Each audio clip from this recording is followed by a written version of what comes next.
विद्यार्थी मित्रांनो, आज आपण ॲग्रिकल्चरल अकाउंटिंग याविषयी चर्चा करणार आहोत.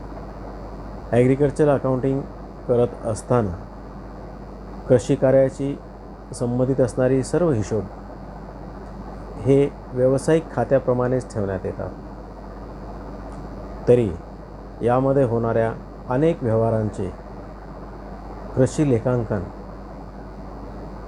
अकाउंटिंगमध्ये कशा पद्धतीने खतावणी केल्या जाते हे आपण ॲग्रिकल्चर अकाउंटिंगमध्ये पाहणार आहोत. जसे आपण सर्वसाधारणपणे नफा तोटा पत्रक तयार करतो, बॅलन्स शीट तयार करतो, इतर व्यवसायामध्ये ज्याप्रमाणे खाते तयार करता येतात त्याचप्रमाणे शेती खाते, शेती लेखांकन ही करण्यात येते. यामध्ये शेती खात्याची काही वैशिष्ट्ये आहेत, ती मुख्यत्वे करून मी आपणास तुम्हाला सांगणार आहे. विद्यार्थी मित्रांनो, पहिलं वैशिष्ट्य असे सांगेल की हा एक फॅमिली बिझनेस आहे. शेती हा व्यवसाय हा एक कौटुंबिक व्यवसाय असतो.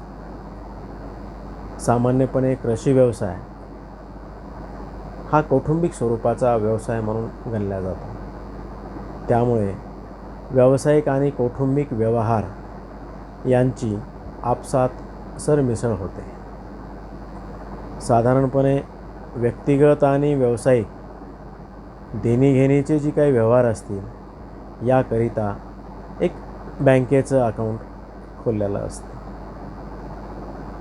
विद्यार्थी मित्रांनो, या शेतीमध्ये काम करणारी जी कर्मचारी मंडळी असते ती सुद्धा कुटुंबातीलच असते.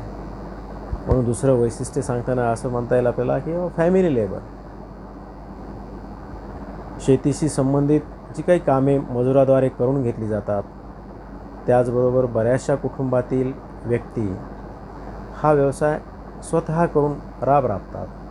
अशा वेळेस कुटुंबातील सदस्यांच्या श्रमाचे पैशामध्ये मूल्य निश्चित करून ती राशी कृषी खर्चामध्ये मजुरीच्या स्वरूपात लेख्यामध्ये समाविष्ट करण्यात येते. त्यानंतर विद्यार्थी मित्रांनो, कुटुंबाद्वारेच एक उपभोग घेतला जातो या सर्व शेतीचा. कृषी उत्पादनाच्या एका मोठ्या हिशोबाचा मोठा हिस्सा त्याचा वापर संबंधित कुटुंबाद्वारेच करण्यात येतो. या उपभोगाचे मौद्रिक स्वरूपात मूल्यांकन करून कृषी लेखांकन करताना एक उचलीच्या स्वरूपात, ड्रॉइंगच्या स्वरूपात या संकल्पनेनुसार स्वतः काही वस्तू उपभोगण्यासाठी घेतल्या जातात, काही पैसेसुद्धा उपभोगासाठी घेतले जातात, परंतु त्याचाही हिशोब ठेवला जातो. त्यानंतर विद्यार्थी मित्रांनो, एक वेगवेगळ्या कार्यांचा या फार्म अकाउंटिंगमध्ये, ॲग्रिकल्चर अकाउंटिंगमध्ये समावेश होतो. यामध्ये कृषी उद्योगात शेतकरी विभिन्न पिके घेत असतो. त्याला आपण क्रॉप म्हणून या ठिकाणी संबोधतो. त्याचबरोबर शेतीसोबतच पशुपालन व्यवसाय, दुग्ध व्यवसाय, कुक्कुटपालन, मत्स्य व्यवसाय यासारखे अनेक असे शेतीशी संबंधित जोडधंदे कृषी व्यवसायाला पूरक म्हणून केले जातात. अशावेळी प्रत्येक जोडधंद्याशी संबंधित नफ्या तोट्याची निश्चिती वेगवेगळी करणे अत्यावश्यक असते. म्हणून वेगवेगळी खाती या शेती व्यवसायामध्ये ठेवली जातात. विद्यार्थी मित्रांनो, शेतीचे खतावणी करत असताना जसे क्रॉप अकाउंटिंग, फर्टिलायझर्सच्या बाबतीत असेल फर्टिलायझर असेल, फिशरीच्या बाबतीमध्ये असेल त्याचा खर्च वेगळा असेल, डेअरी असेल त्याचा खर्च वेगळा असेल, त्याचं उत्पन्न वेगळं असेल, याविषयीचे किंवा त्यांना लागणारं रॉ मटेरियलसुद्धा काय असू शकतं, एक वेगवेगळं असू शकतं. त्या पशुपालनामध्ये उद्योगातून मिळणारं जे काही शेणखत असेल, त्या पिकाकरता काही उपयोगी ठरणार असेल, काही विकण्यात येत असेल, तेही आपल्याला उत्पन्नाचा भाग म्हणून गृहीत धरावे लागते. जसे कडबा असेल, एक धान्य असेल, कुटीर धान्य असेल इत्यादी. तसेच पशुपालनाच्या बाबतीमध्ये दुग्ध व्यवसाय, कुक्कुटपालन इत्यादी व्यवसाय करत असताना या उत्पन्नाबरोबरच आपण या उत्पन्नातला काही हिस्सा आपल्या कुटुंबासाठी वापरतो व बाकी व्यावसायिक स्वरूपात त्याचं उत्पन्न असं मिळवतो. मग या उत्पन्नाचा भाग हा आपण लेख्यामध्ये घेतो, त्याचं मूल्यांकन करतो. मग या पैशाचा उपयोग वेगवेगळ्या राशी खर्चाच्या स्वरूपात आपण वापरतो. उत्पादन झालेल्या विभागात तीच राशी उत्पन्न स्वरूपात सुद्धा दाखविण्यात येते. तसेच कृषी उत्पादित वस्तूंच्या स्वरूपात एक पेमेंट केलं जातं, शोधन केलं जातं. Payment in kind of agriculture products. कृषी कामामध्ये कार्यरत श्रमिकांना देण्यात येणारा मोबदला कित्येक वेळेस नगदी स्वरूपात न देता तो आपल्याकडे ज्या काही कृषीचं उत्पादन झालेलं आहे त्या वस्तूच्या स्वरूपात देण्यात येतो. जसे अन्नधान्य दिल्या जात असेल, दूध दिल्या जात असेल, दही दिल्या जात असेल, मासे दिल्या जात असेल, वस्तूच्या स्वरूपात मजुरी दिल्या जात असेल, अशा वेळी संबंधित वस्तूचे मुद्रेत मूल्यांकन करून संबंधित खात्यात नावे बाजूवर मजुरीच्या शीर्षका अंतर्गत खर्च दाखविण्यात येतो आणि तेवढीच राशी वस्तूची विक्री समजून जमा बाजूवर उत्पन्न म्हणून दाखवण्यात येते, ज्यास आपण काइंड ऑफ वेजेस या स्वरूपात आपण त्या ठिकाणी मांडणी करतो. ते आपण प्रत्यक्ष उदाहरण सोडवताना पाहणारच आहोत. त्यानंतर inventory, valuation of inventory, stock, स्कंधाचं मूल्यांकन. कृषी व कृषी संबंधित विभिन्न व्यवसायामधील नफा तोटा निश्चित करताना वर्षाच्या शेवटी शेतीतील उभ्या पिकांचे, पशुधनाचे इत्यादीचे मूल्यांकन करणे वर्षातून एकदा अत्यावश्यक असते. हे एक कठीण कार्य आहे. याचे मूल्यांकन योग्य न झाल्यास नफा तोटा किती झाला याची परिस्थिती आपणास कळणार नाही. त्यासाठी हिशोबपत्रके शेती खात्यातसुद्धा ठेवली जातात. कृषी व्यवसायाचे संचालन हे विभिन्न अनिश्चिततेने गुरफटलेले असते. शेती व्यवसायच हा निसर्गावर अवलंबून असल्यामुळे कधी अतिवृष्टी असते तर कधी दुष्काळ असतो, कधी महामारी असते किंवा कधी विपणीचं मूल्य, बाजार मूल्य हे कमी किंवा जास्त असू शकते. सरकारची शेतीविषयक धोरण इत्यादीचा प्रभाव उत्पन्न व उत्पन्नावर शेतीच्या बाबतीत होत असतो आणि या सर्वांचा मेळ घेतला असता कृषी कार्याशी संबंधित मशिनरी आणि अन्य सुविधांचा उपयोग शेतीमध्ये करत असताना कृषी विभागाद्वारे जी काही कार्य करण्यात येतात अशा वेळेला केलेला खर्च हा त्या विभागात वेगवेगळा वाटून त्याची विभागणी करावी लागते व तो तसा खर्च करावा लागतो व त्याचीही खतावणी या लेखामध्ये केल्या जाते. कृषी लेखांकनाची रूपरेषा पाहत असताना कृषी लेखांकन कशा पद्धतीने केल्या जावं याविषयी आपण पाहणार आहोत. शेतीशी संबंधित व्यवहारांचा हिशोब ठेवण्यासाठी पुस्तपालनाच्या द्विनोंद पद्धतीनुसार त्याची खतावणी करण्यात येते. सामान्यपणे इतर व्यवसायामध्ये ज्या पुस्तकांचा आणि खात्यांचा उपयोग करण्यात येतो त्याच सर्व पुस्तकांचा आणि खात्यांचा उपयोग कृषी लेखांकनासाठी करण्यात येतो. शेतीच्या व्यवहारामध्ये रोख स्वरूपाचे व्यवहार अधिक प्रमाणात होत असतात. जसे मजुरीचे वाटप असेल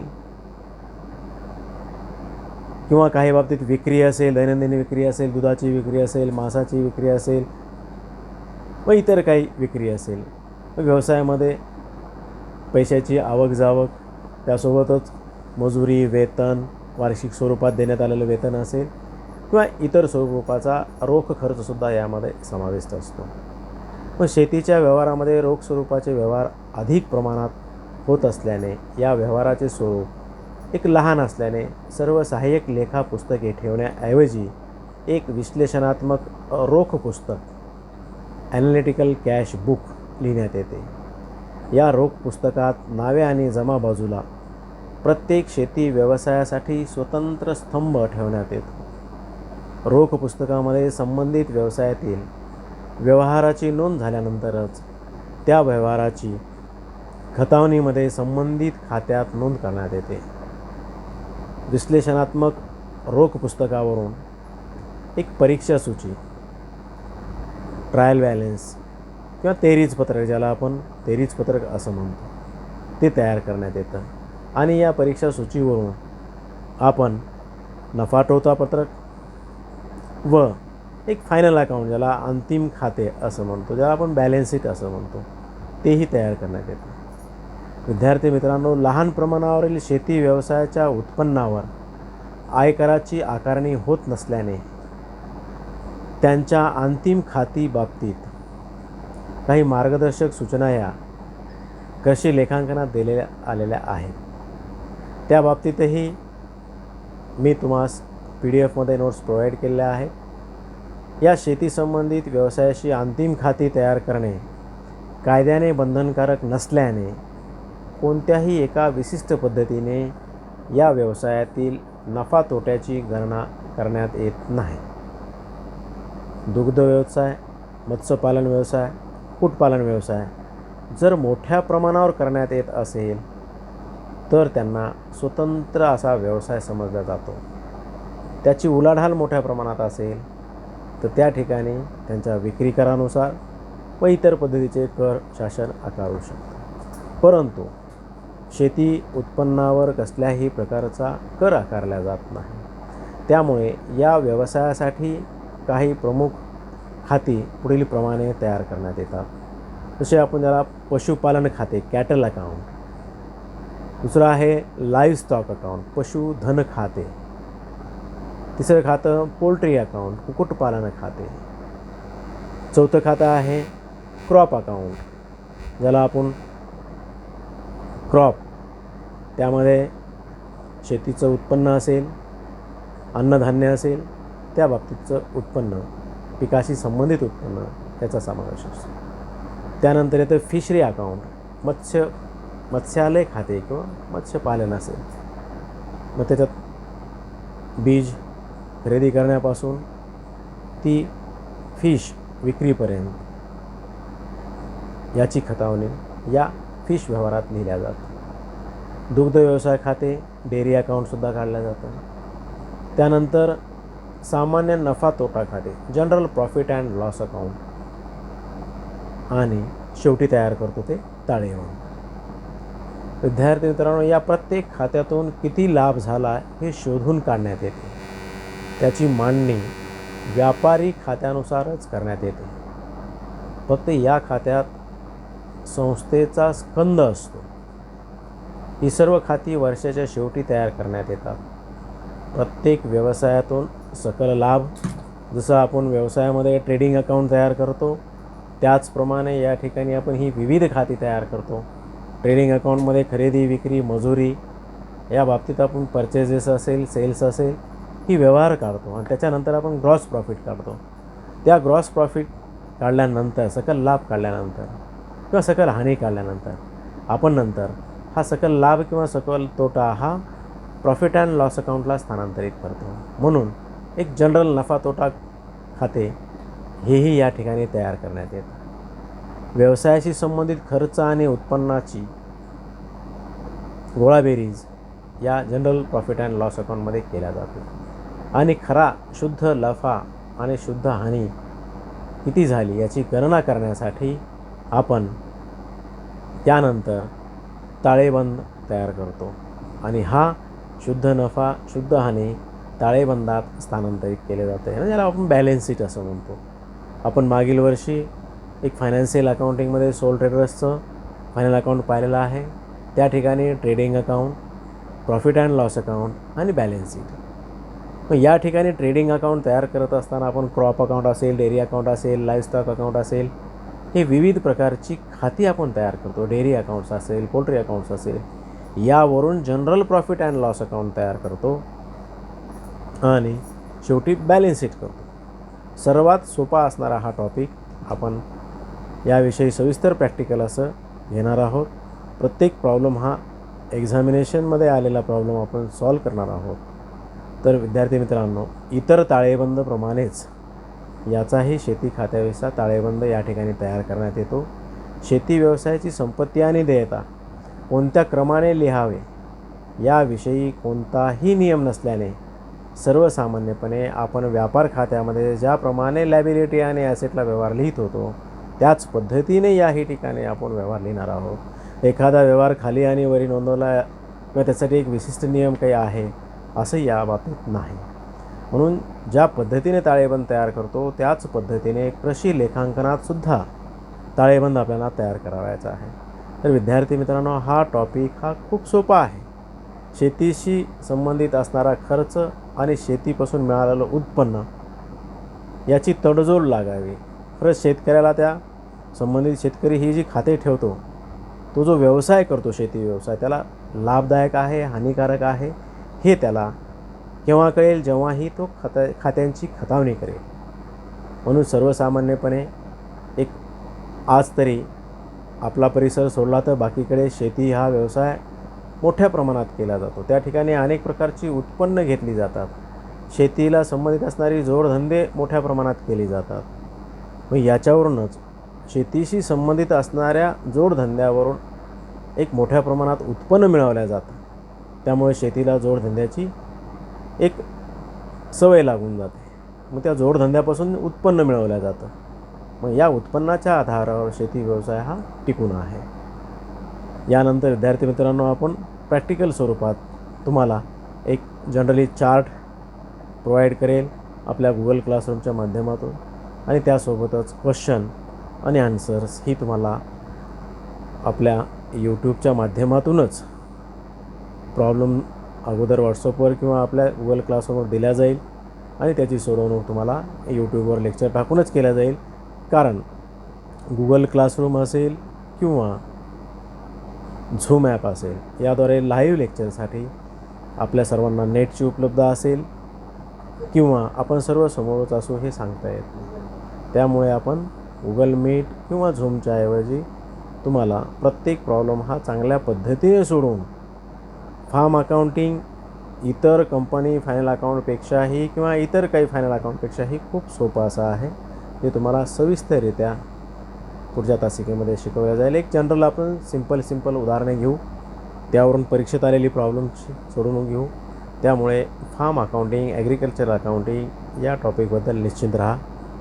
थँक्यू.